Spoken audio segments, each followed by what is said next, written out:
दोस्तों, एक महिला डीएसपी साहब के पास रिपोर्ट लिखाने के लिए जाती है और तभी डीएसपी साहब उस महिला को देखकर कहते हैं, क्या तुम मुझसे शादी करोगी? दोस्तों, फिर जैसे ही वह महिला इस बात को सुनती है तो वह हैरान रह जाती है। और दोस्तों, उसके बाद जो हुआ उसे सुनकर आप भी हैरान रह जाओगे। दोस्तों, एक महिला अपनी किसी शिकायत को लेकर डीएसपी ऑफिस के बाहर बैठकर वेट कर रही थी अपनी बारी आने का, और उसे डीएसपी साहब से मिलकर यह शिकायत बतानी थी। थोड़ी देर तक वह वहां पर वेट करती है और उसके बाद उसका नंबर आ जाता है और उसे अंदर जाने के लिए बोल दिया जाता है। महिला खड़ी होती है, उसके हाथ में वह फाइल है जिस फाइल के अंदर उसने अपनी एप्लीकेशन लिख रखी है, और उसके बाद डीएसपी का दरवाजा खोलती है। लेकिन जैसे ही उसने डीएसपी का दरवाजा खोला और अंदर बैठे हुए डीएसपी साहब को देखा तो उसे देखते ही एकदम से उसके चलते हुए कदम अचानक से रुक जाते हैं और वो डीएसपी साहब की तरफ देखती ही रह जाती है। इधर डीएसपी साहब होते हैं वो भी उस महिला को देखते हैं और देखने के बाद वो भी इसी तरह से खड़े हुए रह जाते हैं और वो भी फिलहाल कुछ नहीं बोल पाते हैं। कौन थी वह महिला और कौन थे वह डीएसपी साहब, और किस वजह से दोनों एक दूसरे को देखकर आश्चर्यचकित हो गए थे? पूरी सच्चाई के बारे में जानने के लिए वीडियो को अंत तक जरूर देखें। दोस्तों, बिहार के एक छोटे से गांव में एक लड़का रहा करता है जिसका नाम है कुणाल। कुणाल के पिता एक प्राइवेट कंपनी में नौकरी किया करते हैं और वहां से ठीक ठाक पैसे कमा लिया करते हैं। काफी दिन उनकी नौकरी को हो गए हैं तो उन्हें अच्छी खासी सैलरी मिलती है और उसी से कुणाल के परिवार का गुजर बसर हुआ करता है। धीरे धीरे जो कुणाल होता है वह अपनी ग्रेजुएशन कर लेता है, लेकिन कुणाल का सपना होता है कि वह एक बड़ा अधिकारी बने और इसी वजह से वो आगे की पढ़ाई बड़ा अधिकारी बनने के लिए करने लगता है। इधर जो उसके माता पिता होते हैं जब देखते हैं कि बच्चा सयाना हो गया है तो उसके बाद उसकी शादी की चिंता करते हैं, क्योंकि अब माता पिता बुजुर्ग हो चले थे और वह चाहते थे कि बच्चे की उनके सामने ही शादी हो जाए। यही सोचकर वह अपने बेटे से शादी की बात करते हैं तो बेटा पहले से साफ साफ मना कर देता है। कहता है कि माँ, बस पहले मैं अपने मुकाम को हासिल करूंगा और उसके बाद ही शादी के बारे में सोचूंगा। लेकिन माता पिता उससे कहने लगते हैं कि बेटा, हमारी हालत काफी ज्यादा खराब है और हम बुजुर्ग भी हो चले हैं, ना जाने कब ऊपर वाले के यहाँ से बुलावा आ जाए, तू तो ऐसे ही रह जाएगा। कम से कम अपने हाथों से हम तेरी शादी तो कर दें। यह बात सुनकर कुणाल थोड़ा सा इमोशनल हो जाता है, क्योंकि वह अपने माता पिता से बहुत ज्यादा प्यार किया करता था और एकदम से उन्हें गले से लगा लेता है और कहता है कि ठीक है माँ, जैसी आपकी इच्छा हो वैसा आप कर सकते हो। इसके बाद जो कुणाल के माता पिता होते हैं उसके लिए इधर उधर लड़की ढूंढने लगते हैं और ढूंढते ढूंढते उन्हें एक लड़की मिल भी जाती है। लड़की का नाम होता है राधिका। राधिका जो कि पढ़ी लिखी है और उसका एक बड़ा भाई है, भी शादी हो चुकी है, और राधिका एक बहुत ही स्वाभिमानी लड़की है। वह अपने सम्मान के साथ जीना पसंद किया करती है, चाहे उसे 2 रोटी कम खाने के लिए मिल जाए, लेकिन वह किसी की गलत बात को बर्दाश्त नहीं किया करती है। इसके बाद जो राधिका होती है कुणाल से कहने लगती है कि मेरी रिपोर्ट लिखने के लिए आपका बहुत बहुत धन्यवाद। मैं तो समझ रही थी कि कहीं पुरानी बातों को सोचकर आप कहीं इस पर कार्यवाही ही ना करो। अच्छा हुआ जो आपने इस पर कार्यवाही कर दी, मैं इससे काफी ज्यादा परेशान थी। ऐसा कहकर राधिका वहां से निकल आती है और वह कुणाल का फोन नंबर ले आती है और अगली सुबह कुणाल फोन करता है तो राधिका फोन को काटना ही चाहती है, लेकिन कैसे भी करके वह नहीं काट पाती है। इधर जो कुणाल होता है वह आगे भी राधिका से कुछ कहना चाहता है, लेकिन वह कैसे भी करके नहीं कह पाता है। थोड़ी देर तक दोनों एक दूसरे के फोन को काटने का वेट करते रहते हैं, लेकिन जब कोई भी फोन नहीं काटता है तो उसके बाद राधिका अचानक से फोन काट देती है। और इधर जो डीएसपी साहब होते हैं, जब राधिका ने फोन नहीं काटा था तो वह भी समझ गए थे कि अभी भी राधिका के दिल में मेरे लिए कुछ ना कुछ है। तो इसके बाद जो डीएसपी साहब होते हैं वह पूरी रात भर इस बारे में सोचते हैं कि क्या किया जाए और कैसे काम आगे चलेगा। यही सोचकर दूसरे दिन सुबह सुबह जो कुणाल होता है अपने माता पिता के पास फोन करता है, जो कि अभी तक गांव में रहा करते हैं, और उन्हें इन सभी चीजों के बारे में बताता है। जब माता पिता को ये बात पता चलती है कि जहां पर बेटे की पोस्टिंग है वहीं पर राधिका रहा करती है, उसका खुद का मकान है और इसी तरह से उसके बेटे की मुलाकात हो गई है, तो उसके बाद माता पिता अपने बेटे से कहते हैं कि बेटा, जो गलतियां तूने की हैं उनको सुधारने का वक्त है। अगर तूने अब इसे सुधार लिया तो बड़ा ही अच्छा होगा, वरना फिर किसी से मत कहना कि तुझे मौका नहीं मिला। ये तुम्हारे लिए मौका है और तुम चाहो तो इसे सुधार सकते हो। उसके बाद जो कुणाल होता है इस बात को समझ जाता है और समझने के बाद सीधा उसे फाइल में लिखे हुए एड्रेस पर अपनी गाड़ी लेकर सुबह सुबह जल्दी के समय में पहुंच जाता है। डीएसपी साहब जब वहां पर पहुंचते हैं तो एकदम से राधिका दरवाजा खोलती है और जैसे ही अपने दरवाजे के सामने कुणाल को पाती है तो पूरी तरह से हैरान और आश्चर्यचकित हो जाती है। वह कुणाल से कुछ भी नहीं कह पाती है, लेकिन तभी कुणाल कहता है, क्या मुझे आप अपने घर के अंदर नहीं बुलाओगी? क्या यहीं से मुझे बात करनी होगी? इसके बाद जो राधिका होती है वह कुणाल को अंदर बुला लेती है और अंदर बैठने के लिए कह देती है। उसके लिए चाय बनाने के लिए चली जाती है और कुणाल इस बार चुपचाप वहां पर बैठ जाता है। जैसे ही राधिका चाय बनाकर लाती है तो उसके बाद जो कुणाल होता है वह बातों का सिलसिला चालू करता है। वहीं पर उसका बेटा भी था और जैसे ही कुणाल अपने बेटे को देखता है, जो कि काफी ज्यादा बड़ा हो गया है, तो उसके बाद उसकी आंखों में एक अलग सी चमक आ जाती है और वह उसे अपने पास बुलाता है। कुणाल उसके लिए चॉकलेट लेकर आया था और उसे चॉकलेट देने के बाद वह उसे खेलने के लिए कह देता है और राधिका से बात करने लगता है। कहता है कि राधिका, देखो, मुझे पता है मैंने जो कुछ भी किया वह बहुत गलत किया, लेकिन फिलहाल यह मौका है हम दोनों की भूल को सुधारने का। मेरे बेटे को अपने पिता का प्यार मिल जाएगा, क्योंकि अब तक वह तुम्हारे पास ही रहा है और मैं जो भी गलती कर चुका था पहले, उन सभी गलतियों को सुधारना चाहता हूं। राधिका, जो कि स्वाभिमान से भरी हुई थी, वह कहने लगती है कि इन बातों का कोई फायदा नहीं होता। मैं फिलहाल पूरी तरह से आत्मनिर्भर हूं और मुझे अब तुम्हारी कोई भी जरूरत नहीं है। इसके बाद जो डीएसपी साहब होते हैं वह उससे कहने लगते हैं कि देखो, सच में ही मुझसे बहुत बड़ी गलती हो गई, लेकिन अगर हम इस गलती को नहीं सुधारें तो दोनों की जिंदगी बुरी तरह से बर्बाद हो रही है। जहां तक मुझे पता है कि तुमने भी दूसरी शादी नहीं की है और मैंने भी अभी तक शादी के बारे में नहीं सोचा है। हम दोनों दोबारा से एक साथ रहें और अपने जीवन को अब अच्छी तरह से जिएं। इस टाइम पर जो भी अधूरे सपने थे उन सभी को अब मैं पूरा कर दूंगा और तुम्हें बिल्कुल भी शिकायत का मौका नहीं दूंगा। लेकिन राधिका होती है, वह चुपचाप रह जाती है, वह पिछली यादों में खो जाती है।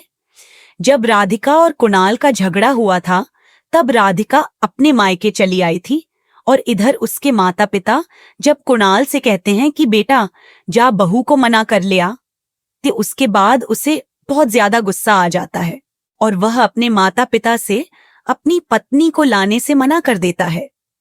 कुछ दिनों तक राधिका मायके में बैठी बैठी उसकी राह देखती है, लेकिन जब उसका पति उसे लेने के लिए नहीं आता तो उसके बाद वह अपने पिता से कहकर बोल देती है कि बाबूजी, यह बात कह दीजिए, अगर वह मुझे लेने के लिए नहीं आ रहे हैं तो मुझे तलाक दे दें।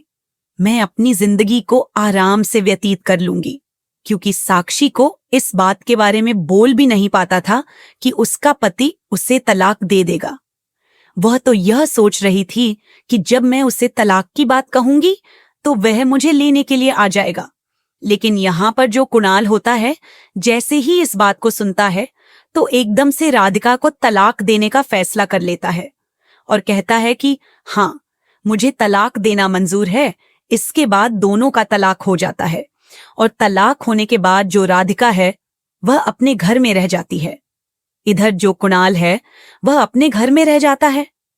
जब दोनों अलग अलग हो गए थे तो दोनों को एक दूसरे की याद तो आई थी, लेकिन कुणाल के ऊपर अभी कामयाबी का जुनून सवार था और वह कैसे भी करके कामयाब होना चाहता था। उसे कामयाबी इतनी अच्छी लग रही थी कि वह अपनी पत्नी की यादों को काफी ज्यादा धुंधला कर देता है और उसके बाद दोबारा से अपनी तैयारी में लग जाता है। कुणाल के माता पिता इस बात को देखकर बड़े ही परेशान हैं कि बेटे का बसा तो सही, लेकिन जड़ से उजड़ भी गया। अब आगे क्या होगा? यह बात सोच सोच कर वह परेशान तो होते हैं, लेकिन उनके परेशान होने से कोई भी फायदा नहीं है।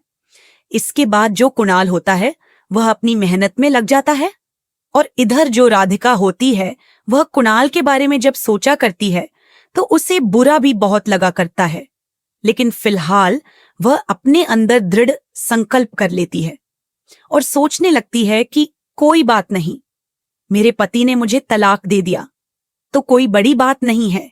मैं अपने कदमों पर खड़ी होंगी और उसके बाद अपनी जिंदगी को अपने आप ही व्यतीत करूंगी।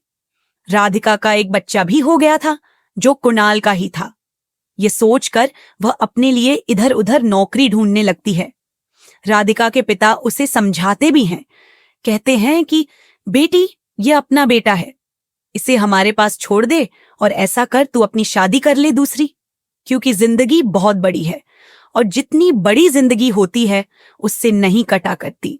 तो राधिका अपने पिता से बोल देती है कि नहीं पिताजी, मैं अपने कदमों पर खड़ी होंगी और शादी मेरी एक बार हो चुकी है, दोबारा मुझे शादी करने की कोई भी जरूरत नहीं है।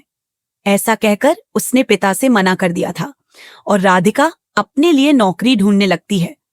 धीरे धीरे उसे नौकरी मिल भी जाती है, लेकिन कई नौकरियां उसको बदलनी पड़ती हैं, क्योंकि कहीं ना कहीं उसे कोई ना कोई ऐसा परेशान किया करता जिसकी वजह से वह उस नौकरी को नहीं कर पाती थी। स्वाभिमान उसे सबसे ज्यादा प्यारा था, तो इसी वजह से कई नौकरियों में तो चापलूसी की वजह से उसकी नौकरी छूट जाती है। लेकिन जैसे उसके तलाक को 6 महीने बीतते हैं तो 6 महीने के अंदर उसने एक प्राइवेट नौकरी पकड़ ली थी, जिसमें उसका स्वाभिमान भी बरकरार रहता था और कोई भी उससे ऐसी वैसी हरकत नहीं किया करता था। वहां पर वह नौकरी करने लगती है और नौकरी करके जो पैसे होते हैं उन्हें अपने पापा को लाकर दिया करती है। धीरे धीरे 6 महीने और बीतते हैं, लेकिन जैसे 6 महीने इस बार कंप्लीट होते हैं तो इस दौरान राधिका के जो पिता होते हैं उनकी मौत हो जाती है और राधिका के पिता की मौत के बाद अब घर भैया भाभी का हो गया था। जैसे ही घर भैया भाभी का होता है तो उसके बाद जो उसकी भाभी होती है वह उसे ताना मारने लगती है और कहती है कि तू यहाँ पर कब तक पड़ी रहेगी, किसी ना किसी से शादी कर ले और तेरे भैया तेरे लिए रिश्ता ढूंढ लेंगे। अब राधिका उनसे मना तो करती है, लेकिन भाभी अब पीछे से कुछ ऐसी बातें कहने लगी थीं जिन्हें सुनकर राधिका को बहुत बुरा लगता है और वह अब इनसे अलग रहने का फैसला कर लेती है। उसके बाद जो राधिका होती है वह अपने लिए किराए का घर ढूंढ लेती है, क्योंकि नौकरी भी उसके पास है और उस मकान के अंदर अपने बच्चे के साथ रहने लगती है। जब वह नौकरी करने के लिए जाया करती थी तो उसे समय के लिए उसने देखभाल के लिए आया रख रखी थी, जो कि उसके बच्चे की देखभाल किया करती थी, और जब वह नौकरी से आ जाया करती थी तो खुद अपने बच्चे की देखभाल किया करती थी। राधिका अब पूरी तरह से आत्मनिर्भर हो गई थी। वह खुद कमाया करती थी और खुद के घर में रहा करती थी, लेकिन जैसे ही वहां पर रहते हुए उसे 7 महीने बीतते हैं तो 7 महीने बाद जो किराएदार होता है वह किराया बढ़ा के लिए मकान को खाली करने के लिए बोलने लगता है। जब राधिका उससे बात करती है तो वह बताता है कि मुझे कोई और किराएदार मिल रहा है और वह ज्यादा पैसे दे देगा, तो इसी वजह से तुम्हें यह मकान खाली करना पड़ेगा। राधिका उसकी बातों से समझ गई थी कि अगर मैं किराया बढ़ाऊं तो यह मुझे यहीं पर रह लेने देगा, तो इसी वजह से राधिका 500 किराया बढ़ा देती है और उसके बाद जो मकान मालिक होता है उसे वहीं पर रहने की परमिशन दे देता है। लेकिन यह बात राधिका को इस बात के लिए सोचने पर मजबूर कर रही थी कि अगर अपना घर होता तो कोई भी मुझे यहां से निकालने वाला नहीं था। यही सोचकर राधिका अब अपना घर लेना चाहती है। वह नौकरी से उसके पैसे चुका देगी, लेकिन उसे कैसे भी करके छोटा हो या बड़ा हो अपना मकान ही चाहिए। ऐसा देखते हुए उसे एक मकान मिल भी जाता है, जिस पर वह लोन करवाकर उसकी किश्तों को भरने लगती है। राधिका मकान के अंदर रहा करती और यहां पर रहने के बाद उसे बड़ा ही सुकून मिला करता। अब तक उन दोनों के तलाक को लगभग 5 साल बीत गए थे और 5 साल तक राधिका पूरी तरह से सेटल हो गई थी। उसके पास अपना घर था, उसका बच्चा भी काफी बड़ा हो गया था और वह स्कूल जाने लगा था। अब उसे आय की जरूरत भी नहीं पड़ती थी और जो भी पैसे वह किराए में दिया करती थी उन पैसों को वह मकान की किस्त में भर दिया करती थी और अच्छी तरह से उसका समय बीत रहा था। लेकिन तभी अचानक से राधिका के पड़ोस में जो घर होता है, उस घर का जो मकान मालिक होता है, वह वहां पर कुछ लड़कों को किराए पर रख लेता है। वह लड़के जैसे ही वहां पर आते हैं तो वहां पर बहुत ज्यादा धूम करने लगते हैं और रात के समय तो ज्यादा शोर ही मचाया करते। अक्सर उनके मिलने वाले लोग वहां पर आया करते और वह लोग गली में खड़ा होकर एक दूसरे से बातें किया करते और साथ ही में उसकी दूसरी साइड में एक खाली प्लॉट था, जिस प्लॉट पर भी कुछ लोग आकर शराब पिया करते। इन सभी बातों से जो राधिका है वह पूरी तरह से परेशान हो जाती है और राधिका के साथ में वह पूरी कॉलोनी, जिस कॉलोनी के अंदर यह सब कुछ हो रहा था, वो लोग भी परेशान हो जाते हैं। इसके बाद वह कॉलोनी वालों से मिलकर इस बात की शिकायत पुलिस में करने के लिए कहती है, लेकिन कोई भी इस बात के लिए एग्री नहीं होता। सोचने लगते हैं कि अगर हम लोग शिकायत करेंगे तो यह कल को हमें ही परेशान करेंगे और यह बिल्कुल भी अच्छा नहीं है। ऐसा सोचकर वह लोग पीछे हट जाते हैं। लेकिन राधिका, जो पूरी तरह स्वाभिमानी थी और अपने हक के लिए लड़ना जानती थी, वह इस बात को सहन नहीं कर पाती है, क्योंकि अक्सर रात के 1 से 2 बजे वह लोग वहां पर खड़े रहा करते और अगर आपस में उन लोगों में लड़ाई हो जाया करती तो राधिका, जो कि वर्किंग वुमन थी, उसे बहुत ज्यादा परेशानी होती थी, क्योंकि वह जोर जोर से गाली गलौज किया करते थे। राधिका वहां से सीधा थाने जाती है और थाने में जाकर उन लड़कों के खिलाफ कंप्लेंट देती है। राधिका ने जब कंप्लेंट दी थी तो कंप्लेंट देने के बाद एक बार जिप्सी आती है, लेकिन उसे टाइम पर जो राधिका के पड़ोसी होते हैं वो उनसे साफ साफ मना कर देते हैं। कहते हैं कि नहीं साहब, हम तो ऐसा नहीं किया करते, ये एक घर थोड़ी ना है, हमारे पड़ोस में दूसरी पड़ोस में एक और घर है, उससे आप जाकर पूछ लीजिए। और जैसे ही पुलिस वाले दूसरे घर से जाकर पूछते हैं तो वह लोग साफ साफ मना कर देते हैं और सोचने लगते हैं कि हम खामखा इस चक्कर में क्यों पड़े। राधिका जब यह बात देखती है कि उसने शिकायत भी की है लेकिन उसकी शिकायत पर कोई भी काम नहीं हुआ, तो वह काफी ज्यादा परेशान हो जाती है और एक बार फिर से थाने में जाती है। लेकिन इस बार जो थाने में अधिकारी होता है वह उन्हें धमका देता है कि हम गए तो हैं, आप खामखा ही उन लोगों पर इल्जाम लगा रही हो, वह तो बड़े ही सीधे साधे लड़के हैं। इसके बाद राधिका पूरी तरह से मायूस होकर थाने से बाहर निकलने लगती है, लेकिन तभी एक हवलदार साहब, जिसकी उसी थाने में ड्यूटी थी, वह उसका मायूसी भरा चेहरा देख लेते हैं और उसके बाद कह देते हैं कि बेटी, अगर तुम्हें सच में ही कोई प्रॉब्लम है तो तुम यहाँ के डीएसपी साहब के पास जाओ, वह तुम्हारी प्रॉब्लम का सॉल्यूशन जरूर कर देंगे, क्योंकि वह अधिकारी हैं। अगर वह एक बार इनको बोल देंगे तो ये तो 10 बार तुम्हारे वहां पर जाकर चक्कर लगाएंगे और उसके बाद तुम्हें किसी भी परेशानी नहीं होगी। इसके बाद जो राधिका होती है वो अपनी रिपोर्ट की फाइल लेती है और वहां से सीधा डीएसपी साहब के ऑफिस पर चली जाती है। वहां जाकर उसका नंबर लग जाता है और काफी देर तक उसे वेट करना पड़ता है।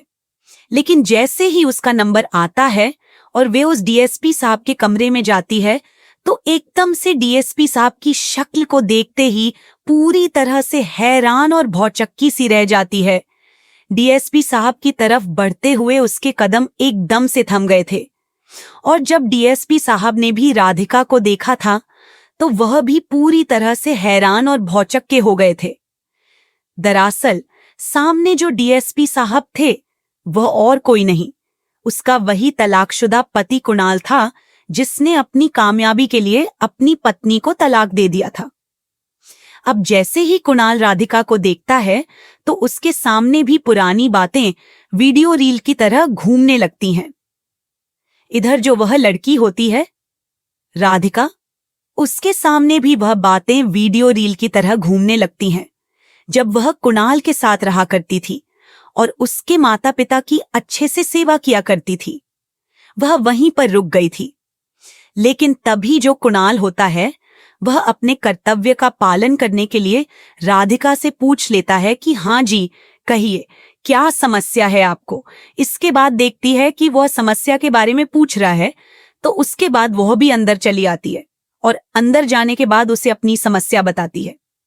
एप्लीकेशन को पढ़ने के बाद जो कुणाल होता है उसे बोध होता है कि उसकी पत्नी ना जाने क्या क्या परेशानियां झेल रही है और यह सब कुछ उसकी वजह से ही हो रहा है, क्योंकि उसमें साफ साफ लिखा हुआ था कि पड़ोसियों की वजह से काफी ज्यादा परेशान है। और इन सभी चीजों का कारण जो डीएसपी साहब होते हैं वह अपने आप को मानने लगते हैं। वह सोचते हैं कि उसे टाइम पर अगर मैं इसकी थोड़ी बहुत बातें मान लिया करता तो आज यह दिन नहीं होता। इसको परेशान होने की कोई भी जरूरत नहीं होती। ये मेरे साथ मेरे घर में रहती और कोई भी कैसी भी दिक्कत नहीं थी। इसके बाद डीएसपी साहब है, उस फाइल को अपने पास रखते हैं और कहते हैं कि देखिए, आप चिंता मत कीजिए, आपके इस कम पर कार्यवाही हो जाएगी। लेकिन तभी जो राधिका होती है वह कहने लगती है कि अगर कार्यवाही हो जाए तो ही अच्छा है, वरना मुझे और भी आगे जाना पड़ सकता है, क्योंकि अगर आपने इस पर कार्यवाही नहीं की तो मैं आपसे भी ऊपर के अधिकारी का दरवाजा खटखटाएंगे। कहीं आप हमारी किसी पुरानी बात को लेकर इस पर कार्यवाही करना ही भूल जाए। इस बात को सुनकर कुणाल को समझ में यह जाता है कि वह अभी तक भी उससे नाराज है और इसी वजह से ऐसा ताना मार रही है। इसके बाद कुणाल उसे कहता है कि आप चिंता मत कीजिए, आपका काम जरूर हो जाएगा और मैं खुद जाकर इस चीज को करूंगा। इसके बाद जो राधिका होती है उसे धन्यवाद बोलकर वहां से वापस आ जाती है। लेकिन आते वक्त उसके दिमाग में ढेर सारे सवाल चल रहे थे। वह सोच रही थी कि इसने तो मुझे तलाक दे दिया है, यह भला इस पर कम क्यों करेगा। और ऐसा ही सोचते हुए वह अपने घर चली जाती है। लेकिन जैसे ही राधिका ने कुणाल को एप्लीकेशन दी थी, उसके बाद जो कुणाल होता है तत्काल वहां पर थाने के उस अधिकारी को बुलाता है जिसके पास पहले रिपोर्ट की थी और उसे पूछता है कि इस रिपोर्ट के बारे में तुम्हारा क्या कहना है। तो उसके बाद वह बताता है कि इस तरह से जो पड़ोस वाले लड़के हैं उनकी मैंने अच्छी तरह से जांच पड़ताल कर दी, लेकिन कोई भी हमें वहां पर ऐसा संदिग्ध व्यक्ति नहीं मिला।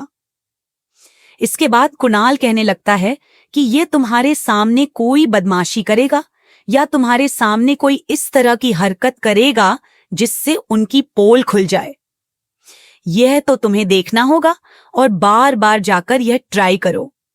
कभी भी तुम्हें ऐसा कुछ दिखता है तो उसके बाद फौरन से उन पर कार्यवाही करो। कुणाल के कहे अनुसार जो पुलिस वाले होते हैं बार बार वहां पर गश्त लगाया करते हैं और जब एक दिन अचानक से उन्हें पड़ोस के घर से बहुत जोर से चीखने चिल्लाने की आवाजें आती हैं। लड़कों की आपस में तो उसके बाद पुलिस वाले उनका दरवाजा खटखटाकर उन्हें वहां से बाहर निकालते हैं और पकड़कर ले जाते हैं। पुलिस वालों ने अपना काम कर दिया था और इसके बाद भी कुणाल के कहे अनुसार बार बार पुलिस की गाड़ी वहां पर आकर दस्त लगाया करती और जो कुछ बदमाश लड़कों का अड्डा बन रहा था, जहां पर बैठकर वह शराब भी पिया करते थे और एक दूसरे से लड़ाई किया करते थे, वह अड्डा पूरी तरह से तहस नहस हो गया था और अब वहां पर कोई भी नहीं आता है। इसके बाद जो कॉलोनी वाले होते हैं वो लोग भी राधिका के पास आते हैं और कहते हैं कि ये वो राधिका, तेरी शिकायत ने तो काम कर दिया, अब तो ऐसा कुछ देखने को भी नहीं मिलता है। ये बात सुनकर राधिका मुस्कुराने लगती है और कुणाल के बारे में सोचने लगती है। पड़ोसी तो वहां से चले गए थे, लेकिन राधिका के दिमाग में कुणाल का चेहरा बार बार घूम रहा था और वह उन पलों को याद कर रही थी। फिर अचानक से उसे ख्याल आता है कि काफी दिनों में अब मैं स्टेबल रहने लगी हूं और मुझे कोई भी प्रॉब्लम नहीं है। मैं अपनी जिंदगी को खुद जी रही हूं। आत्मनिर्भर होने का एक अलग ही मजा होता है और इसी तरह से अब मैं अपनी जिंदगी को जीऊंगी। दोबारा से कुणाल के पास नहीं जाऊंगी, ऐसा वह दिल के अंदर फैसला कर लेती है। लेकिन जैसे ही कुणाल को यह पता चलता है कि अब वह प्रॉब्लम पूरी तरह से सॉल्व हो गई है, वो लड़के पकड़े गए हैं, तो उसके बाद कुणाल राधिका से बात करना चाहता है और इसीलिए उसे फाइल के अंदर जो साक्षी का नंबर था उसी पर वह डायल कर देता है और डायल करने के बाद उसे बताने लगता है कि देखिए मैडम, हमने आपकी प्रॉब्लम पूरी तरह से सॉल्व कर दी है। अगर फिर भी आपको कोई परेशानी हो तो आप बेहिचक होकर कभी भी मुझे फोन कर सकती हो। अब राधिका जब इस बात को सुनती है तो वह उससे बात भी करना चाहती है, लेकिन कहीं ना कहीं उसका स्वाभिमान उसे रोक रहा था और उससे कह रहा था कि उससे बिल्कुल भी बात मत करो। इसके बाद जो राधिका होती है उससे कहने लगती है कि आपका बहुत बहुत धन्यवाद। मैं तो समझ रही थी कि कहीं पुरानी बातों को सोचकर आप कहीं इस पर कार्यवाही ही ना करो। अच्छा हुआ जो आपने इस पर कार्यवाही कर दी, मैं इससे काफी ज्यादा परेशान थी। ऐसा कहकर राधिका फोन को काटना ही चाहती है, लेकिन कैसे भी करके वह नहीं काट पाती है। इधर जो कुणाल होता है उससे आगे भी राधिका से कुछ कहना चाहता है, लेकिन वह कैसे भी करके नहीं कह पाता है। थोड़ी देर तक दोनों एक दूसरे के फोन को काटने का वेट करते रहते हैं, लेकिन जब कोई भी फोन नहीं काटता है तो उसके बाद राधिका अचानक से फोन काट देती है। और इधर जो डीएसपी साहब थे, जब राधिका ने फोन नहीं काटा था तो वो भी समझ गए थे कि अभी भी राधिका के दिल में मेरे लिए कुछ ना कुछ है। तो इसके बाद जो डीएसपी साहब होते हैं वो पूरी रात भर इस बारे में सोचते हैं कि क्या किया जाए और कैसे काम आगे चलेगा। यही सोचकर दूसरे दिन सुबह सुबह जो कुणाल होता है अपने माता पिता के पास फोन करता है, जो कि अभी तक गांव में रहा करते हैं, और उन्हें इन सभी चीजों के बारे में बताता है। जब माता पिता को ये बात पता चलती है कि जहां पर बेटे की पोस्टिंग है वहीं पर राधिका रहा करती है, उसका खुद का मकान है और इसी तरह से उसके बेटे की मुलाकात हो गई है, तो उसके बाद माता पिता अपने बेटे से कहते हैं कि बेटा, जो गलतियां तूने की है उनको सुधारने का वक्त है। अगर तूने अब इसे सुधारने का वक्त है तो बड़ा ही अच्छा होगा, वरना फिर किसी से मत कहना कि तुझे मौका नहीं मिला। ये तुम्हारे लिए मौका है और तुम चाहो तो इसे सुधर सकते हो। उसके बाद जो कुणाल होता है इस बात को समझ जाता है और समझने के बाद सीधा उस फाइल में लिखे हुए एड्रेस पर अपनी गाड़ी लेकर सुबह सुबह जल्दी के समय में पहुंच जाता है। डीएसपी साहब जब वहां पर पहुंचते हैं तो एकदम से राधिका दरवाजा खोलती है और जैसे ही अपने दरवाजे के सामने कुणाल को पाती है तो पूरी तरह से हैरान और आश्चर्यचकित हो जाती है। वह कुणाल से कुछ भी नहीं कह पाती है, लेकिन तभी कुणाल कहता है, क्या मुझे आप अपने घर के अंदर नहीं बुलाओगी? क्या यहीं से मुझे बात करनी होगी? इसके बाद जो राधिका होता है वह कुणाल को अंदर बुला लेती है और अंदर बैठने के लिए कह देती है। उसके लिए चाय बनाने के लिए चली जाती है और कुणाल इस बार चुपचाप वहां पर बैठ जाता है। जैसे ही राधिका चाय बनाकर लाती है तो उसके बाद जो कुणाल होता है वह बातों का सिलसिला चालू करता है। वहीं पर उसका बेटा भी था और जैसे ही कुणाल अपने बेटे को देखता है जो कि काफी ज्यादा बड़ा हो गया है, तो उसके बाद उसकी आंखों में एक अलग सी चमक आ जाती है और वह उसे अपने पास बुलाता है। कुणाल उसके लिए चॉकलेट लेकर आया था और उसे चॉकलेट देने के बाद वह उसे खेलने के लिए कह देता है और राधिका से बात करने लगता है। कहता है कि राधिका देखो, मुझे पता है मैंने जो कुछ भी किया वह बहुत गलत किया, लेकिन फिलहाल यह मौका है हम दोनों की भूल को सुधारने का है। मेरे बेटे को अपने पिता का प्यार मिल जाएगा क्योंकि अब तक वह तुम्हारे पास ही रहा है और मैं जो भी गलती कर चुका था पहले उन सभी गलतियों को सुधारना चाहता हूं। राधिका जो कि स्वाभिमान से भरी हुई थी वह कहने लगती है कि इन बातों का कोई फायदा नहीं होता। मैं फिलहाल पूरी तरह से आत्मनिर्भर हूं और मुझे अब तुम्हारी कोई भी जरूरत नहीं है। इसके बाद जो डीएसपी साहब होते हैं वह उससे कहने लगते हैं कि देखो, सच में ही मुझसे बहुत बड़ी गलती हो गई, लेकिन अगर हम इस गलती को नहीं सुधरे तो दोनों की जिंदगी बुरी तरह से बर्बाद हो रही है। जहां तक मुझे पता है कि तुमने भी दूसरी शादी नहीं की है और मैंने भी अभी तक शादी के बारे में नहीं सोचा है, तो कैसा होगा हम दोनों दोबारा से एक साथ रहे और अपने जीवन को अब अच्छी तरह से, यह इस टाइम पर उन सभी को अब मैं पूरा कर दूंगा और तुम्हें बिल्कुल भी शिकायत का मौका नहीं दूंगा। इस बात को सुनकर राधिका थोड़ी देर तक सोचने लगती है और सोच विचार करने के बाद वह भी हामी भर लेती है। जैसे ही कुणाल अपने माता पिता को यह खबर देता है तो माता पिता बड़े ही खुश हो जाते हैं और उसके बाद दोनों बच्चों की शादी करा देते हैं। शादी होने के बाद अब राधिका ड्यूटी को छोड़ देती है और अपने बच्चे को लेकर अपने पति कुणाल के साथ रहा करती है। परिवार खुशियों के साथ जीवन बिताया करता है और अब जो कुणाल होता है वह अच्छी तरह से अपनी पत्नी के ऊपर ध्यान देता है और अपने बच्चे की भी सभी इच्छाओं का ख्याल रखता है और राधिका भी अपने सास ससुर की खूब सेवा करती है। तो दोस्तों, ये कहानी आप लोगों को कैसी लगी? लाइक और कमेंट करके जरूर बताएं और चैनल को सब्सक्राइब जरूर करें। मिलते हैं एक नई कहानी के साथ। बहुत बहुत धन्यवाद।